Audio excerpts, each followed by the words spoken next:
Jeremiah, that one blonde kid. You worked with Chainsmokers, Tiesto, Disney, Snapchat, Red Bull, Adidas. I just DM'd my way through the music industry. Rory Kramer hit me up and he was like, hey, do you want to fly drone for this video I have to make in like 72 hours for the Chainsmokers? Ended up being for Closer. I've seen an artist, he's getting paid $400,000 for basically 6 hours of shooting. By the way, I made that up. Yeah. Before that gets clipped into me saying. Clip it up.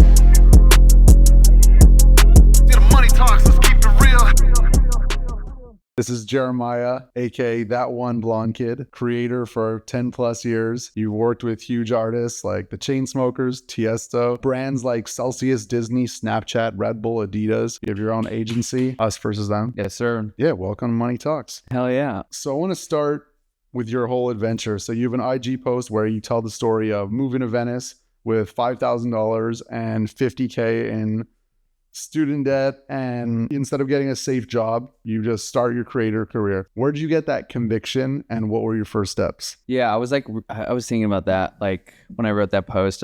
When you write it out, it sounds terrifying, but when I like go back to my brain when it happened, like I wasn't thinking at all logically, really. I guess with like your student loans, you don't have to pay it off for like a year or two, which I knew I didn't have to pay it immediately.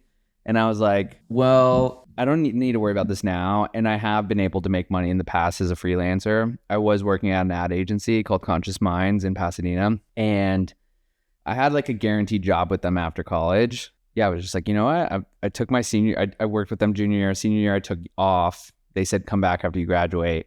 And I was like, I don't want to go back. And I'm enjoying freelancing and a certain type of freelancing. What I identified as I didn't want to work for like mom and pop shops or people that weren't doing cool stuff, which sounds like everybody, but at the time that's what I was doing in college, making money. So I just went for it. I was like, let me go. Also too, I had a contract with Snapchat. That's what really got me out to Venice. I lived like 2 hours away and I had like a monthly contract that was for 6 months or something. And so, which ended up getting cut short. I like only worked 2 or 3 months of it. So it got me out to Venice and then sign a lease that was paying like $1,600 a month and then went to like absolutely zero guaranteed money. And I had to make some moves real quick. What were the first jobs you did after that? I was working for Snapchat on this, like on the Explore page, they were doing original series. The day that I basically kind of got fired, honestly, from Yes Theory. Have you ever heard of Yes Theory? Yeah. They didn't like intentionally. Zach is my homie. They didn't like intentionally fire me. This was long before Zach. It was before they even called Yes Theory. They were called Generation Why Not. And basically my contract got cut short and Rory Kramer hit me up and he was like, hey, do you want to fly drone for this video I have to make in like 72 hours for the Chainsmokers? Ended up being for Closer, which has it just like a couple months ago hit 3 billion views. It was like the hottest song for 18 months in every country around the world. And that was like a massive calling card for me. Basically, I got paid like $500 to go fly this drone. But then because the song took off and Chainsmokers were super hot, a lot of people, that was my email card. I was like, hey, I flew the drone for the Closer Chainsmoker video, linked here, and I would love to do something with you. And cool. That got me some work. How'd you first get in touch with Rory Kramer? I know you've like worked a lot with him. DMs. I just DM'd my way through the music industry. Like, long story short, like Facebook buys Instagram. The first feature they release is Instagram DM. We were using Facebook at the time, and that's how you message your friends. And Instagram was just to follow. You didn't want to like talk to your friends on Instagram. You just wanted to like see their photos. But I saw it as a way. You also followed people you aspired to be and like what you thought were cool. At least that's what I was doing. And no one was using DMs. And so I just was able to like reach a lot of people very easily through messaging them directly. And I would say like I basically got 1 out of 3 people to respond or something like that. That was probably before they were like screening them and like you could get through to almost anybody. Yeah. And I mean, like I always say this, Kanye West actually wasn't on the platform at the time, but I was like, you know, I would have been 1 out of 100 people DMing Kanye at the time. Like, that's how little people, like now he probably gets thousands a day. Yeah. Right. And he doesn't use the feature, but like, and it also, you couldn't preview it. It was just like, you have a new message and you would see it and it would be like, that one blonde kid sent you a message. And if you tapped it like Snapchat, it would open it and it would notify me that the other person read it and it would say seen. So there's like this obligation for someone to respond. And I also worked at like new business outreach. So I was able to like write really well-crafted emails and like cold outreach and provide value. And that was just like a lot of the success and getting positive returns. That's cool. What do you think the opportunity is now that was back then? That's a great question. I'm curious what you even think on this, because it's like, not that you have to be hustling like that, so maybe you're not. Man, I don't know. It's like maybe LinkedIn. I hear a lot of buzz about LinkedIn. I hate LinkedIn. I hate it. I have an allergy to LinkedIn. Yeah. I remember in college, they were like, come get your free LinkedIn photo. And they're like trying to set you up for success leaving college. And I went and did it for some reason. I was like, I'm never using this ever. Like no one's ever, like, I would say I don't know anyone that's ever gotten a job off on LinkedIn until like a year ago that I first heard about it. I know, it's funny. I have sort of like some corporate friends who swear by it. And I'm just like, to me, it's a thing now. It's like very much popping off. Yeah. Yeah. But I haven't like fully updated or cracked it. Yeah.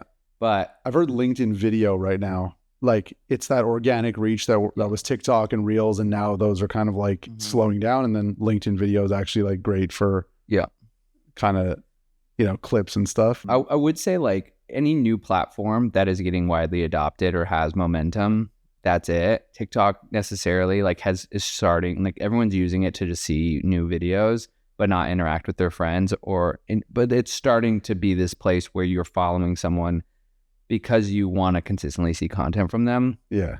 But most people aren't using DMs on TikTok, but it's slowly coming online. Like, I think Twitter's still like, obviously it's been out a long time, but it's still a way they still have that that discovery mode where you don't necessarily just see people you follow. I think you could create a brand new account, get some attention really fast. Totally. Maybe that's what's funny about social media. It used to be all followers and, kind of like building one thing. And now it's completely like omni page. Like your page and followers like don't matter. It's just the content. Yeah. So I think a new brand or persona, you're better off building, like forgetting about like your one page, but just take like 20 pages and just flood content, and whichever one takes off, go hard on that one. Totally. Keep doing more. That's what works. It's exhausting. It is, really. I mean, it was enough that we had like, one thing to worry about. I was thinking about the other day, I was like, music, like the reason why artists need labels is because you release a song, you need it to go on 10 different websites, you need it to go on like Beatport for DJs, you need it to go on Spotify and 5 other ones you've never heard of, SoundCloud, you need to enable the free download link. Like it would take you, an independent artist, like a couple days to get everything uploaded and approved properly and set up the way you want with bio and everything. And I look at like social content creators. I was like, there's arguably more that a social content creator has to do. Yeah. And they don't have teams. Some do, obviously. Yeah. Repurposing too, because it's like you could have one great video. You need to turn it into 20 videos. Volume is definitely the name of the game. Okay. So you've obviously had tons of different jobs and ways of making money as a creative over the years. What's like the breakdown of how you make money and how you spend your time right now and how that's evolved? I would say 80% of my time and 80% of where our money comes from is through the agency and through brands. 20% of it's through the music industry, but it might even become like 10 by the end of like this year. I'm curious to like kind of get our numbers back as like a recap for the year and see where we landed. But yeah, and that was intentional and by design. It used to be flip-flopped. In 2019, we used to do 80% music and 20%. It was very much more focused on me. And there was a lot of like brand opportunity. We just didn't like focus on it. I had at the time just like one manager, producer, and an assistant typically. And we've now ramped up to a little bit larger of a team and focused on servicing brands. Is it because brands pay better than artists? Yeah. And it's also just like, it's less emotional. It's less travel intensive, and there's just there's bigger profit margins for sure. What's the secret to getting big brands to cut you a check? That is a great question. It's hard, it's either your work or your relationships. And the thing about your work is that brands want to see that you've done work exactly in their lane. I always say the analogy, like if a company wants, if it's like a dog food company and your work shows food, the dog food company wants to see that you've done a video commercial or a photo campaign on dog food. You're like, hey, here's this whole thing of food. You're like, yeah, but it's not working with dogs. So some people aren't that like strict, but it's hard. Like if you don't have the resume for it or the portfolio for it, it's hard to like really sell that vision without a relationship. And a relationship could be as simple as just like meeting somebody at a party and going in and coffee with them or staying in touch and, going back and forth on email. But, we landed a project this year that was like 4 years in the making, and it was somebody I met 4 years ago. We just check in every year and nothing happens, and it finally happened. It was one of our biggest campaigns, and yeah, it was awesome. But you always think when people get jobs and get contracts that it's kind of like they have some like special sauce or something. And then sometimes you just see people get jobs and you're like, it's really as simple as like if someone just like knows that you can do that and they trust you and then they hire you and then you're top of mind. That's the big thing is like, it's trust. Like at the end of the day, I had somebody ask me, it was like, why do they hire you instead of just doing it themselves? Like they can do it themselves, but at the end of the day, somebody's head's got to be on the chopping block. And that's typically like an agency. We're saying, hey, we feel confident being fully responsible to get this out the door on the day that you say for the price that you say. And, a lot of people will say that, but it's like, who's actually responsible and who do they feel comfortable giving that to? Again, your work shows for it, your relationship, and how you pitch and who your team is. Yeah, I like working with agencies because it's on them to get the job done. Yeah. You're not managing someone's emotions and their, expectations. It's just like, here's what I need. Can you do it? Yes or no? Yeah. If it doesn't work out, it's on them. So. Yeah, and it's great for brands too. Like we're a boutique. We are the bottom of the agency list, basically, of like, we're really a boutique team that if we get on board and win a project, we are like your full-time team. We jump on calls every day. Like we are available 24/7.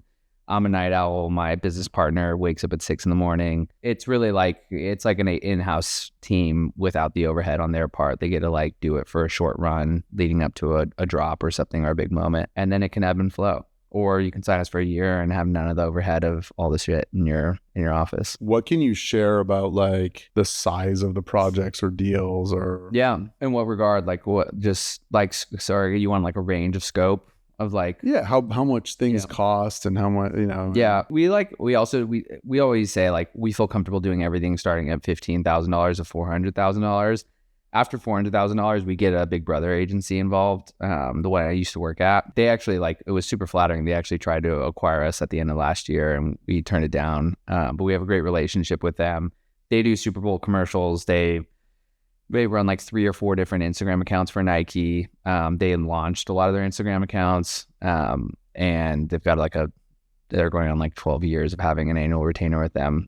So we tap them in on anything over $400K because typically there's a lot you can do with that. And our boutique team isn't going to do that service. So we want to like onboard, and we don't want to just like onboard random freelance creatives. We want to onboard people that are like really locked in with massive brands, and we have cool access to that. What's an example of a $400,000 job? Yeah. I mean, you're looking at like anywhere from like 40 to 60 people on set, which sounds like a lot, but like, you can have like 2 people in hair and makeup and wardrobe, and there's like 2 to 3 people in each of those. You've got 6 to 8 people that are all somehow involved with camera and lighting, or just a camera. And then you've got another 3, 4 people on lighting. Yeah. It's a bigger team. It's bigger locations. You're permitting. Like we've done we've shut down I don't even know the name of the bridge, 7th Street Bridge or something in downtown LA. We had like a police escort, and we just like blocked it off for like an hour and a half. So like you have hired police officers on each side that's like redirecting traffic. You have to get insurance because we're riding like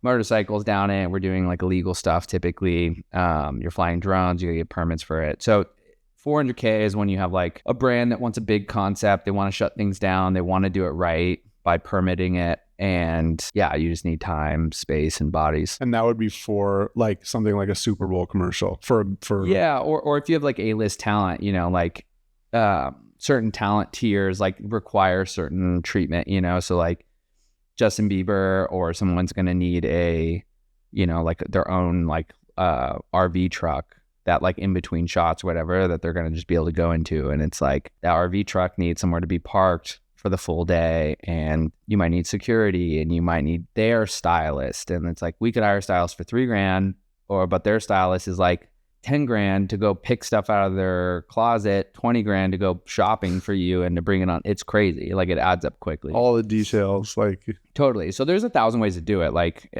we've said this to a client that like really was like, what's the difference between this like $80,000 version versus like a $20,000 version? I was like, dude, we could shoot a $1,000 version. You could hire a kid on an iPhone and shoot this. Like you're doing like a comedy sketch.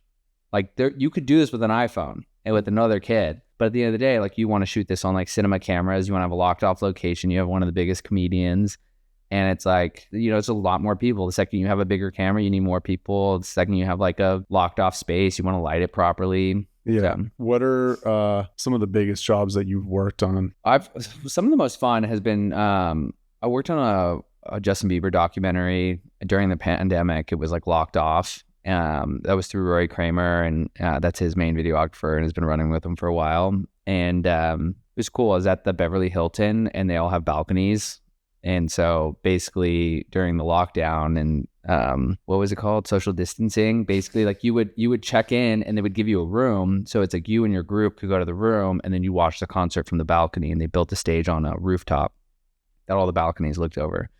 That was fun. I did Roy Kramer's MTV show. I did like 4 or 5 episodes out of the 6 or 7 that came out. Went to Tokyo for that.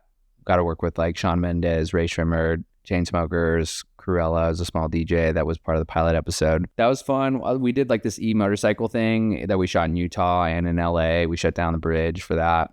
That was super fun, and it was just a fun product. I think the most fun projects are the one you have like a product that is something that speaks to you individually, which is cool. We also shot something with what's his name? Kevin O'Leary, Mr. Wonderful. I mean, he was just awesome to work with. And like we had this creative built out where he like dressed up as a grandma. And like I know Kevin O'Leary is like always seen in a suit. And there's like very few pieces of media of him where he's not in a suit. And like we gotta pitch this idea to him, and he was all about it and just came. We had him for like 5 hours or something. He's like, I have to leave, because he was like speaking at this thing 45 minutes later from walking off of set. And he was just fully committed down to the last minute. What are some things you've picked up from, I mean, any of these people, like a Justin Bieber or something, like working up close with them, like either with their work ethic or just like something that you've seen that surprised you from being up close? I think like the difference between like it comes down to like class, really. It's like people coming, like realizing like when you come on set or when you're coming to a show or you're at rehearsal. Like Justin came through to rehearsals a ton. It's work, you know, and it's like you have a lot of people that are doing a lot of, and it's very clear from the second that the artist walks on stage or talent walks on stage, they realize they're showing up 4 hours, 6 hours after everyone's already been there just to get ready for them to like get in front of the camera. And so to come in and to be late or delay it, it's like you were paid for today to be here on this time to walk up and do this. And I think some artists like try to like rush you or make you feel bad or like, oh, this isn't, well, it's just like, and then what happens, a lot of directors get into like weird headspaces where like, all right, we got to get, I've even been in this where I've tried to get them out the door, and it's in all reality, like you need to have this mindset of like, no, we're all here to work. You signed up for this. You're getting paid crazy amount of money by the brand, you know, like You're here for 3-4 hours. People have been here for 12, you know, are going to be here for 12, and let's get it done, you know? So really enjoyable, like is people that will introduce themselves or just blanket, just be like, hey, everybody. I always love when artists like introduce themselves because it just makes them human. Yeah. And that's what they are, and they want to be treated that way. And so people are just like, hey, thank you so much for being here. Like, thanks for running with us. Like, excited for today. And you're just like, hell yeah. And there's like, that's common. A lot of people do that, and some just don't. They're just like, all right, they talk to one person, they're like, all right, where do you want me? Yeah. And it's like, it's that kind of day, huh? I mean, yeah. And I'm usually, if we're working with a like big talent, like I'm usually on that set. I'm not on every project with our agency, but. What's the craziest amount of money you've seen an artist or an agency get from a brand, or like the craziest deal you've seen? I've seen an artist, we shot on this project, he's getting paid $400,000 for basically 6 hours of shooting for the year, and this like the year of likeness. So we shot like a billboard campaign, all the cutouts that were like in 7-Elevens, and then like one social media video for them, and then they had to post like 2 or 3 times throughout the year, and then the shoot got cut like by like 2 or 3 hours, so it was really only like 4 to 3 hours. And it was like, I went up to the brand on set, I was like, if he really wants to leave, I would just say you're getting another 3-hour shoot, some other time in the year, or we're cutting your paycheck. And it's just like, because it was not a fun experience. But that was like a crazy, in my mind, you were getting paid $400,000 to show up for 6 hours, like Crazy. to like stand in front of a camera and whatnot. But, you know, and there's people that get paid, their time is worth way more than that. Yeah, that's a crazy number. But you've done a lot of cool things. You're on tour with the Chainsmokers a lot, right? For years. How do you land a gig like that? That was in DM. That was through Rory. So I basically was on tour. Rory was on tour. Rory's now with Bieber. Rory was on tour with Chainsmokers at the time. And I was basically flying drone for him. I did a lot of stuff for free, just to like bring value to him. And then I went on tour with Justin Caruso, small artist, just launching his career. And he booked like 33 shows through the year, opening for Blau. And it was while Chainsmokers were on tour. And we were pumping out recaps every single week. And it was a great opportunity for me just to display my work every week and try to like reinvent, you know, a small show. And he's an opener, like doesn't have the big production, you know, but we were able to make like really cool videos that were centered around him and his friends, just like kind of all wild and out. And that like enabled Rory, I think, to see that I was able to deliver on fast timelines consistently, especially for an artist that didn't have like big production value. And so yeah, Rory needed to take like a month off and sent me, it was New Year's of going into the new year of 2017. And so I did like it was 3 shows in 24 hours in 2 different states. It was like, went from LA to Tahoe, back to LA. Then we flew to Colorado. I met Tiesto's team, which is how I ended up connecting with him and their tour manager. And then we did San Bernardino County Countdown Fest. And yeah, I pumped out like videos. I pumped out 2 videos from the 3 different shows, and within like 48 hours, yeah, just started getting invited back and kind of filled in for Rory. Rory ended up going full time with Justin, and then it was just me. It's interesting that you're kind of the theme like of all of this is just like do good work, put it out there, do your job. Like so many people are like looking for this like secret of how do I get in touch with these people? How do I do this? And it's like, it's really just simple in a lot of ways. Yeah. And I think what helped with that is like, I just wanted, like when I graduated from college, I was like, I don't like being a freelancer for these types of people and clients. And I do like making videos though for myself or doing cool stuff. And so I just wanted to like make cool videos, and it sounds crazy, but like I would just, if I was another creator, like someone listening, it's like, what is fun and cool to you? And like put yourself in those positions just to pump out content. And if you find yourself in cool positions and you're not making content from it, then like maybe video is not for you. But if you go to the beach with your friends and you shoot 30 clips, 40 clips, like you can pump out like a 20-second video from that that's really fun and text it to all your friends, and everyone's gonna be hyped to see it. Those 20 friends all have jobs, some of which are going to be in marketing and want to hire you, you know, or they're going to reshare it. And then their community has, you know, jobs that are in marketing and whatnot. So you just keep doing that enough. Eventually people are just going to know that you're the video guy that's down to make stuff fast. That makes a lot of sense. Yeah. When you're on tour and doing like some of these cool jobs, like how do you get paid for that? You know, it used to be very easy with Chainsmokers, where you basically get paid once you deliver, which is a scary thing because with artists, you're also just in the vortex of you are going to get the video done. The video's done when they said it's done. You know, there's infinite revisions. Where with clients, you have 3 to 4 revisions and you're out. Yeah, I basically, what I would do on tour is I would have a credit card. You put everything on a credit card, all your expenses. That's from the artist. What's that? Yeah. Like the artist gives you a card basically. No. I would get a personal card. You're fronting the bill. Okay. And then you basically create like day rates and then editing rates. Some people batch it all together. It's a little bit more complicated now because you have like stories. Some people want their stories to be edited. So is that editing? So there's all these different SKUs, but you have an editing rate and then just a day rate in general. And then you put a lot of your expenses on the credit card. You'd make the edit. Typically you're pumping stuff out really fast.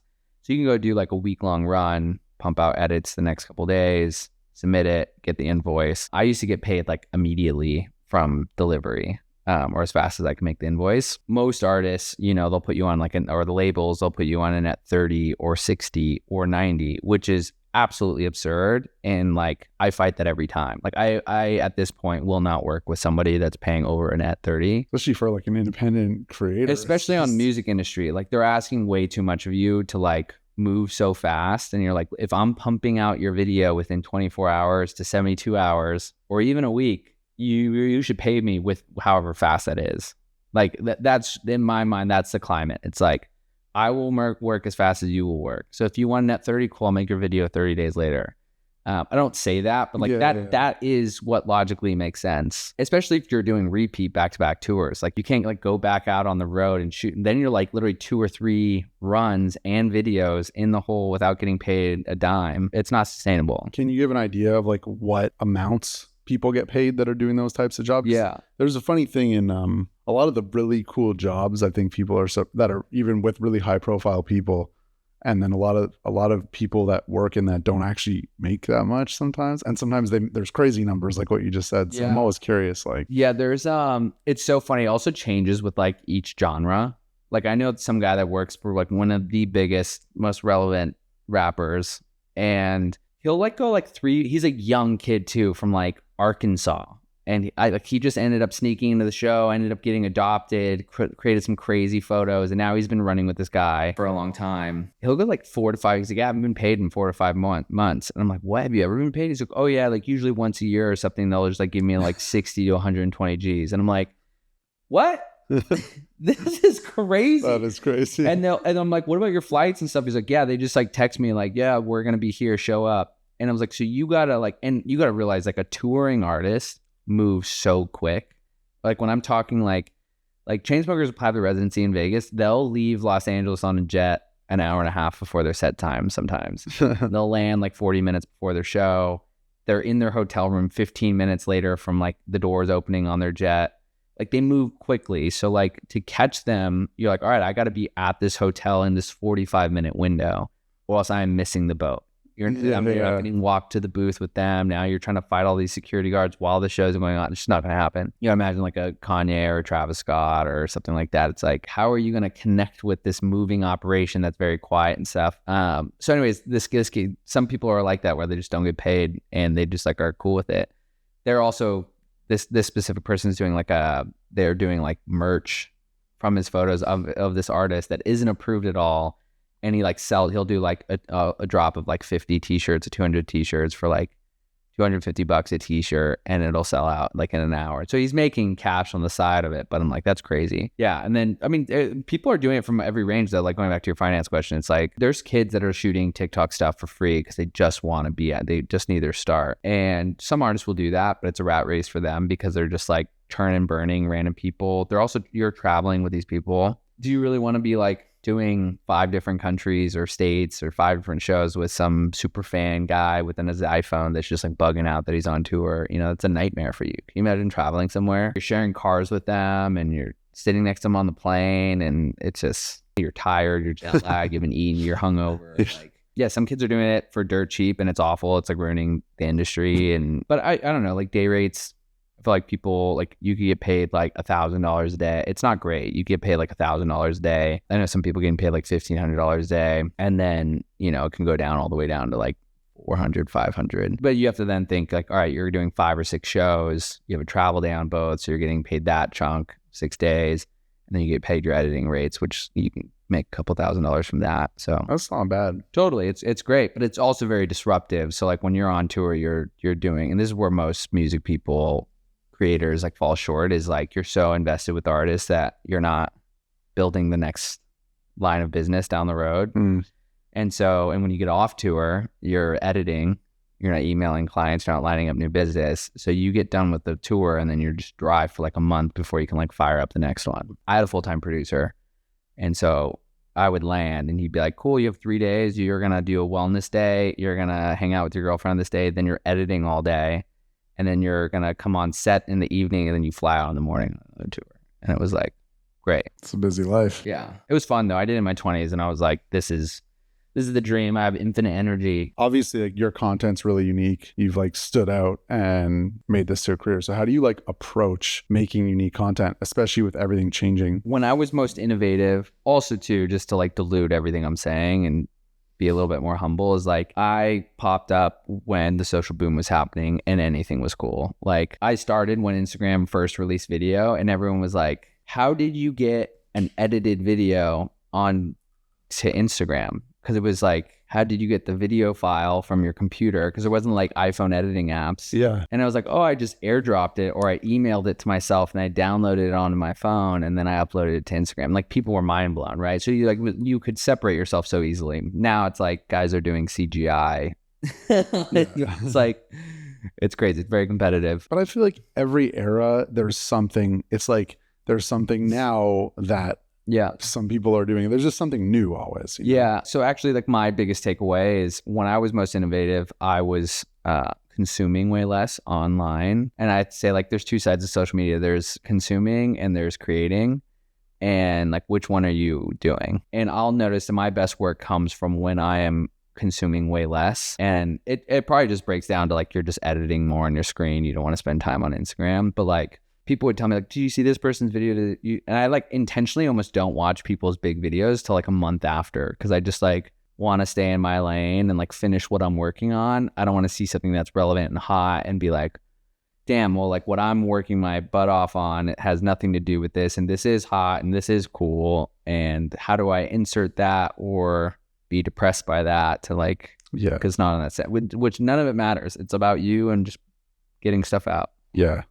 How do you balance feeding algorithms versus making what you want, like your art? I thought that's like really hard in any kind of lane. Yeah. You know, I don't know. Like for me, like I it's just wherever my energy's at. Like I opt into some of like the short trendy stuff where I feel like you win in short trendy is like, you just have to move fast. You see something on TikTok, you're like, I love that. Like I've seen this format and it was like a month ago now, but I'm like, I'm going to do this. And it's like, all this funny copy about like it's like an on-screen text onto like a montage of you just doing like crazy adventurous stuff, and it's about you being like the fun uncle, or it's like born to have a wife and kids and a home, and like forced to be the funkle that is single for the rest of his life and does cool shit. And it's just like, that would be great. Like that would be great for my content. Like I am an uncle, you know, like not married, but I just haven't done it, you know. And it's like, that was probably gonna hit, you know, when it was happening, and had like a little uptick in trendiness for at least my algorithm. So yeah, I don't know. If I'm like feeling inspired, I just want to make something. I'm actually like going to be editing this week, just like short form, 15-second, like very easy clips that are just like,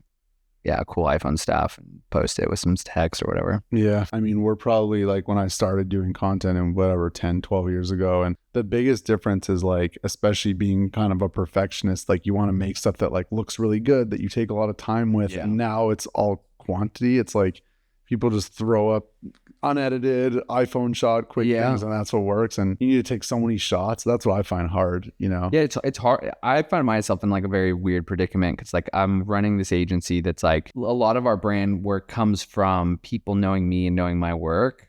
And it comes down the line. We have like a inflow of business of people who don't care about me and don't even know I'm on social media and whatnot, which is awesome. But like if I just start posting all this like iPhone content and like funny, quick, trendy stuff that isn't like high quality, then I'm just like sort of diluting my personal brand, which is fine because I might pop off on the algorithm, but it's also diluting the agency if people see me through there. And I think I just need to get over that and realize like, if you can't see our agency for what it is and not relate it to my personal social media, then like you shouldn't be our client. Yeah. But yeah, it's hard. I also think it's the old school way. Like I used to spend like 14 to 21 hours on like 6-minute YouTube videos for Chainsmokers, where it's like realistically I need to spend 30 minutes on like 7 clips or 1 clip or, you know, whatever it is, and just get it out. Have you had any mentors? Probably the most helpful, consistent mentor that I saw was a guy named Dave Lingwood. He was on The Buried Life on MTV. And I met him the day before I met Rory, and actually he connected the dots with me and Rory. Or I met him the day after I met Rory. But he was like crushing TV shows. He used to have like 2 seasons on MTV. And he was like in his 30s. I was in my 20s, and I was still in school. I was trying to move to Venice. And he just sort of like was this guy I would call up all the time, and he would just have like awesome advice, and everything from being like a social content creator to doing productions to pitching myself as a director and whatnot. He always just said, he's like, you need a 6-pack and more tattoos. He was like always giving me advice on something. He's now a really good friend. And He's not in TV anymore. Super great friend. It's an awesome thing, but less of like a mentorship. And then I'd say the founder of the old agency that I worked at, he's always kind of been a mentor. I actually reached out to him. I was like, hey, can we like talk once a week? And like, I want you to mentor me. And it lasted for like 6 months. And then I sort of like stopped reaching out and it sort of just fizzled out. What are some of the tangible things from those calls or from Dave? I'll never forget. He was just like, your most powerful friend is producers. Like as a content creator, as a director, as someone who's trying to get paid as a freelancer, like people who are producers at companies or individually or freelance, like those are your best friends. And if you stay warm with them in your relationship, because producers get handed projects to make it and then they have to staff it. And so they kind of like build teams and make it actually go forward and keep it on budget. You know, a producer is a solo production company basically, or they're a producer at a production company. So that was cool. And that's so true. Like a lot of our work comes from producer friends that are in those positions. But, you know, if you're young, you're not thinking about that. You're like, how do I find work? Yeah. Like go find producers. Yeah, kind of what we were saying at the beginning. Yeah. What about you? You have mentors? Not like any formal thing specifically. I think I ask a lot of people questions, which is kind of like what this podcast is. Yeah. I think I learn from everybody. I try to learn from like the widest range of people possible. Yeah. So it's like, I think you can learn almost as much from, you know, let's say someone really successful in your industry or someone older, but also someone really young, you know, who doesn't have the experience, but there's a certain thing with being like naive of how things work and how you just approach things naturally. Yeah. I'm always fascinated by that. Like even thinking back to when I started like having my own business and whatever, and the things that I just did naturally. And now that I think and whatever. So I like, you know, talking to everybody, like, you know, you might get like a 19-year-old kid that just moved here and they're like super fresh and they're like, yo, I just do this and throw it on TikTok. I use this app. And I'm like, wait, what app? Like, you know, I like learning from like that and yeah, just kind of like people from all different backgrounds. So yeah, I think there is something though special about like having a designated, like a seriousness to it. Like I did like a meditation. My buddy like organizes himself. He's like, I'm going to do meditating for 14 weeks in a row or something like that. Or like 44 days. And then every week he had a call with the group. I didn't know anyone on the thing. It was all like entrepreneurs or founders. And then he tried to bring in like a guest speaker of someone in like the wellness space to talk about like that was typically older, that could speak to how they've been meditating for over a decade and how it's like poured into them as an entrepreneur. So that's like what he gave to the community was like he just sent the Google invite, he brought the guest speaker, and then he had like 3 questions for everyone to fire drill through. And it wasn't anything intense, but having like that structure was awesome. It wasn't a mentorship, but it felt like very structured. And I just feel, and I've also heard this, it's like if you can have the most optimal like mentorship format is having someone older, someone your age, and then someone younger, kind of like alluding to, but it's like the younger you that you can see is on your path and you mentor them. And then you have someone that's like in it with you, that's like willing to check in once every 2 weeks to talk about very specific topics. And then you have someone that's older, that's like, where you want to be, who's willing to kind of like touch in. So looking back, what are the most pivotal decisions in your life that you can look back on? I think we all have like a few things where you're like, whoa, that was like the decision that brought me here. That was, you know, I think in college, realizing like I am not going to apply for any jobs, like that was a massive pivotal moment because it like opened up a whole door of like survival, I guess, like having to go out and do the work and get after it, and really drove the ambition, which I already had. And but like deciding like I'm not going to go get a job was huge for me. I not so much pivotal, but it was just awesome and like a doubling down on me as like a creator. Like I used to run photo and video workshops in Bali. We did one in Iceland and then San Francisco, Yosemite. I just remember like I was in Bali on like a vacation trip with my business partner and we were just like sitting drinking beers, watching sunset. And I was like, we should do workshops here. Like we should do photo and video workshops and sell it at like a high ticketed price. And I was able to go get another photographer business partner, Jacob, and we ran that and we did it for like 2 years. We were talking with CAA was representing us. We had like a deal with Kentucky. It's a big travel agency and they were basically going to like pay us out. They would make all the profit off of ticket sales and then we'd do like 4 workshops a year. and they'd front all the money. So like we almost like sold this amazing product, and then the pandemic hit and just blew the whole deal up. It was it was brutal. It was brutal. But yeah, I don't know. It was a cool, like, I remember vividly like making that thing. And you know, it doesn't sound crazy, but if you don't have to go up to an office like 9 to 5 any day, you just have to choose to like go after something. And I was like, I'm going to do this, and I'm going to reach out to my buddy Jacob. He lived in London at the time, and I was like, I'm serious about this, and I'll fly to you to come like workshop it for 4 days and like build it. But I'm going to do 4 days. We're going to work 9 to 5 and get it done. And he's like, all right. I flew to London. I'm also like 25 at the time. And flew to London. We worked every day on it, met his whole family. And then I flew out. I was like, cool, when do you want to do this? He's like, let's do it in 5 months from now or 4 months from now.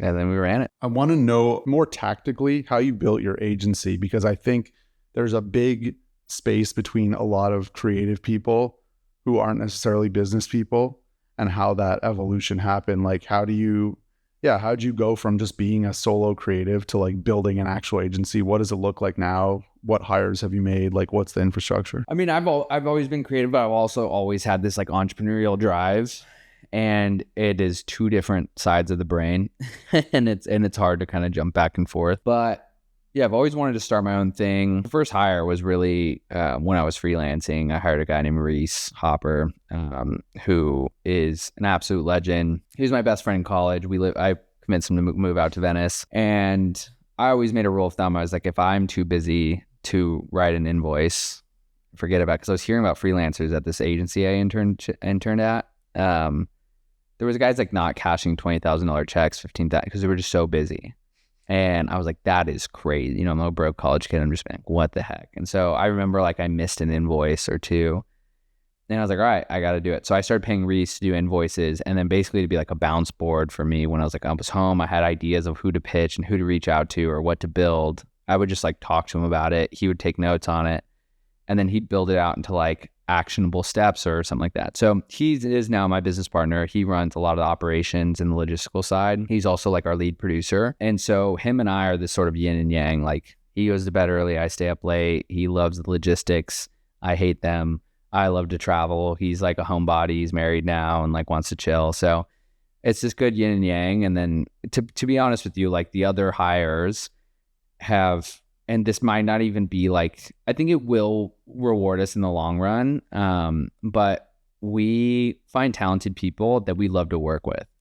And I think very successful agencies, for the most part, work with very talented people, and they all leave after a year. And a lot of it is a grind, and they just burn out, and there's a crazy turnover, and they kind of end up like hating their lives. And it's just like a grind. And we genuinely just like want to work with people that we love to spend time with, whether that's traveling or being on calls. It like that very much feels like family. And then the really talented people we'll bring on when there's like specific niche projects that they are just the best at, you know, and we know how to work with like really talented people, help bring their vision to life, like another director or someone like that. It's like, we'll just bring that person on for the month or two where we're bringing this project to life. So it's just you guys full time? It's myself, Reese. We have Savannah, which is our production coordinator. And then we have Hudson, who's like one of our other directors. There's 5 of us. And, okay. And then there's Izzy, who's another producer. When you build a company like that, is it like everyone takes a salary, and then also like, how does that work? Yeah, totally.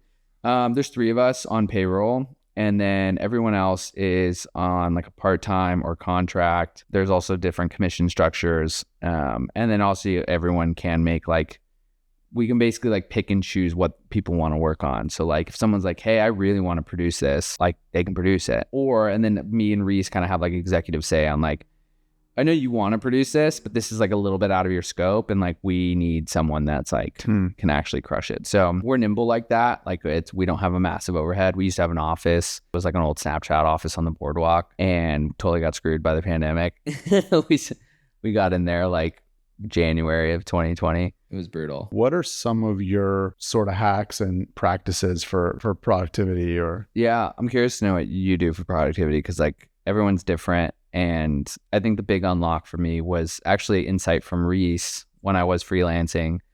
I just like was struggling to edit during the day. And like I would wake up, I'd go to a coffee shop, I'd try to edit, or work at home, and it just like wasn't like I was moving the project forward, but I would eventually just be so frustrated, give up, go do sunset, do dinner, and I'd come back in and I would like start editing at like 10 o'clock at night. And sometimes it would just get into this rhythm where I'd go to like 2, 3, 4 in the morning. There's a couple times where I'd see the sun come up, but I'd finish like 2 weeks worth of work in that 3 to 5 hour span of time.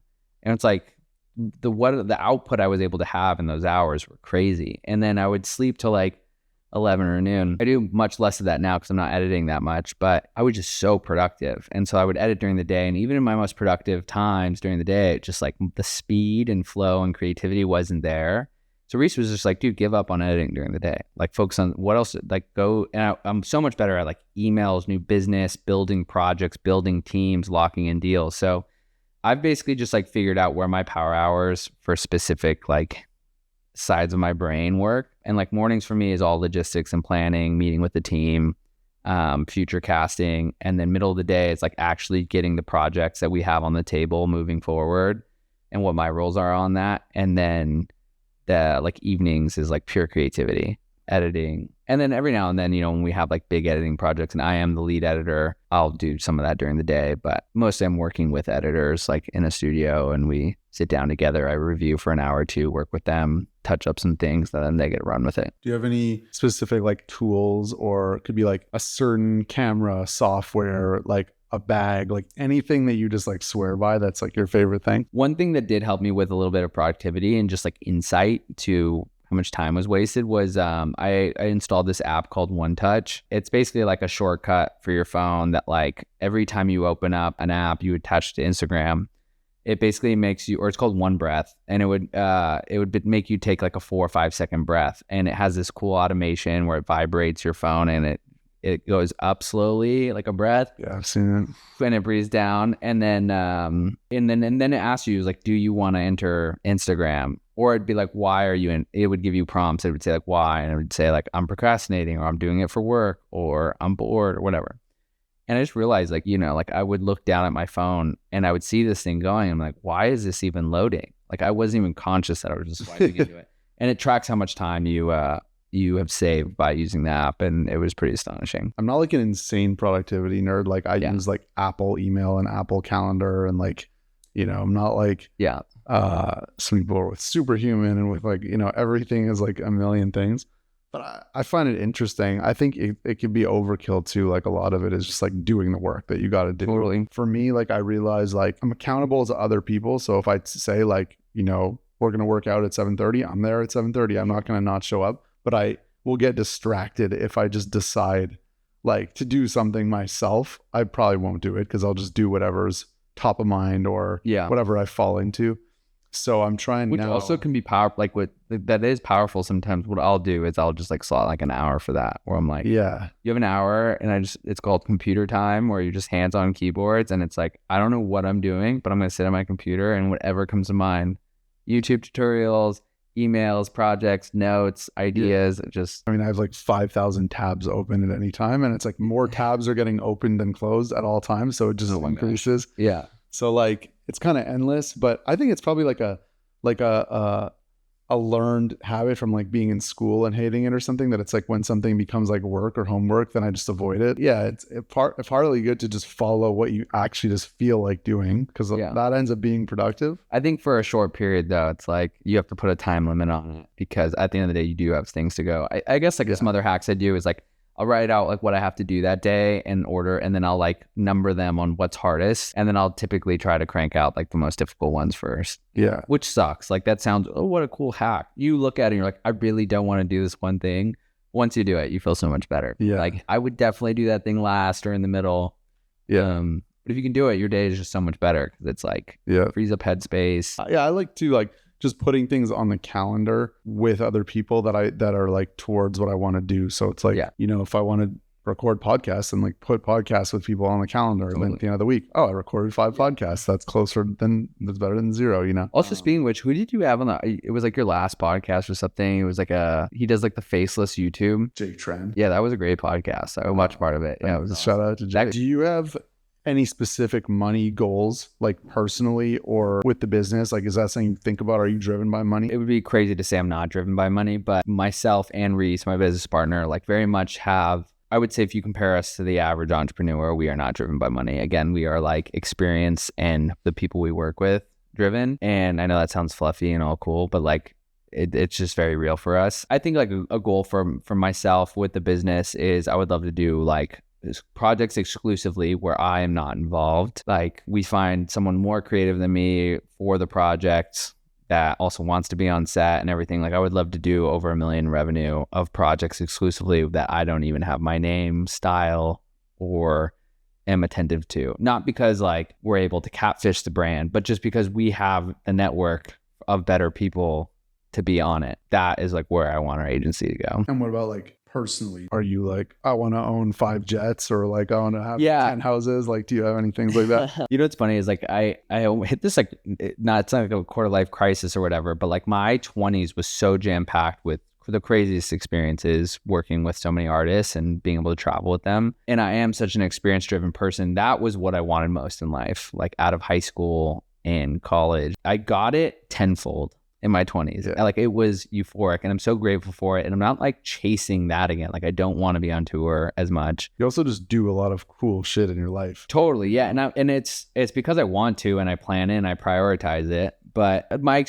most extreme, I was like, I want to learn how to skydive solo. Like that was like the epitome of it. And it's like, I do that now. But if you would have told me like, do you want to fly on private jets with celebrities? And it's like, yeah, that sounds pretty fun. Like that'd be a cool thing, but I never would have thought I could have done it.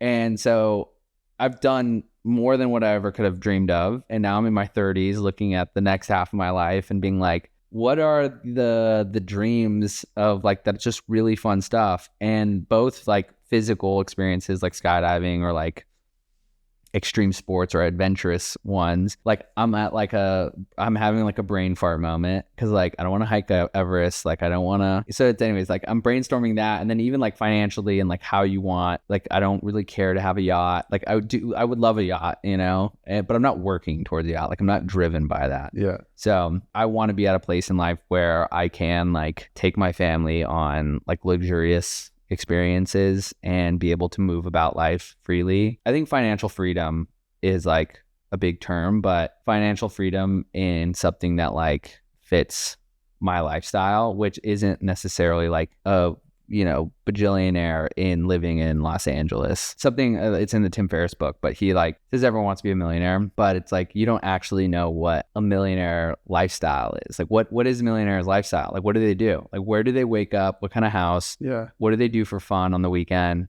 And he's like, okay, they probably live in a nice house. They probably have a maid. They probably have a cook.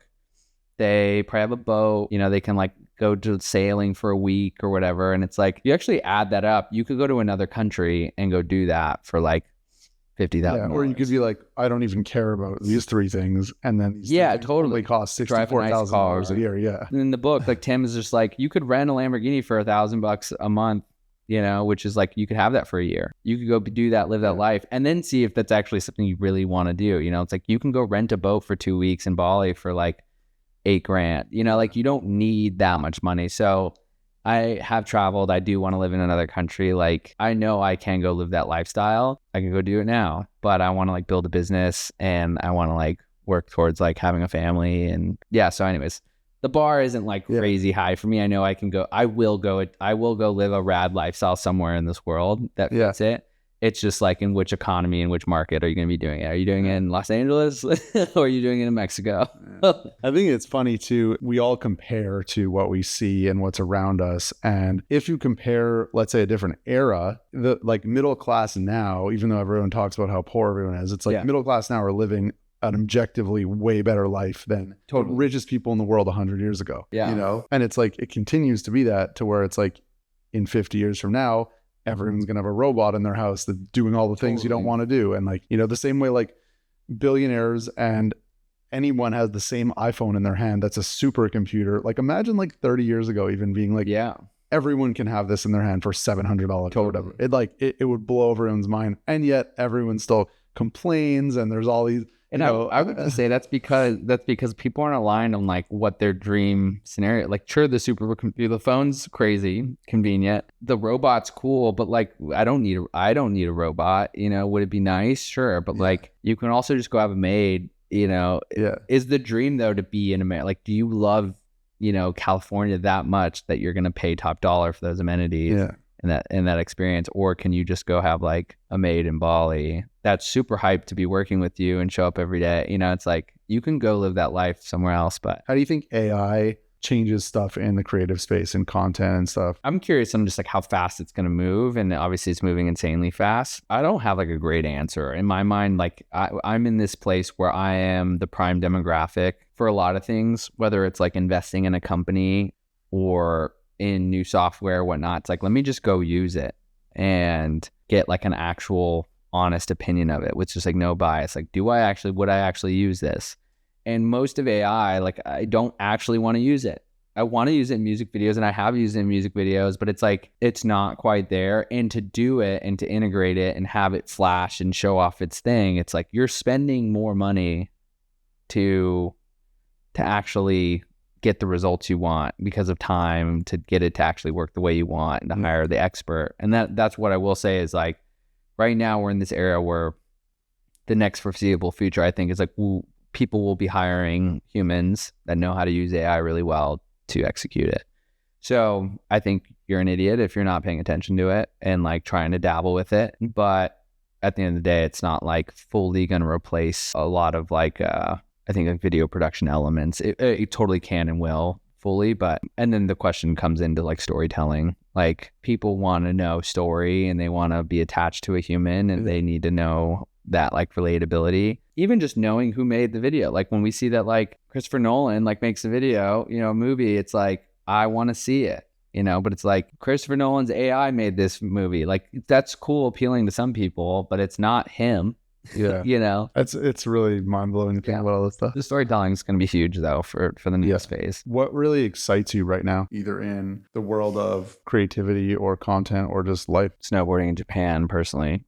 Good answer. Very specific. When winter, I feel like I've like unlocked this like phase, like personal identity for me of like, I like am an athlete, and I think like I stopped calling myself an athlete after college. When in all reality, why did we call ourselves athletes like in high school or college? It's just because we went to practice and we had an organization. But like I'm still working out all the time, and I'm still doing rad stuff that's crazy. And in the athlete category, I just don't identify as one. So the second you do that, I just like, you end up spending more time and money on that whole process. So I'm excited to be an athlete and go after stuff like that and do some rad stuff, especially this winter. But I'm excited about commercials right now. Like TV, we're doing a lot of TV spots with the agency, which has been fun for us. We've done a lot of digital the last 3 years, and the TV game is really exciting because we get to work with a media buying partner that actually like slots it, and we get insights from them specific to the brand's like category of marketplace, and we get to like build creative that's for TV, which is so fast, like a 30-second spot. And because TV, it's like you're trying to basically map out every 2 seconds for 30 seconds of just like, what are the beats we're hitting? You're trying to be funny in that time and everything. So that's been fun. And I think specifically in that is like companies that have like some legs or like a cool product, like they have momentum, because it's like, it's that sort of like that fix of like, okay, if we do hit a home run, like this could crush for them, we're just going to keep doing these. Yeah, finding brands that are in that space. Yeah, thank you for coming on. Hell yeah, dude. Money talks, that one blanket. Yeah, I ain't really got a flex. Been putting work in, so you know I do.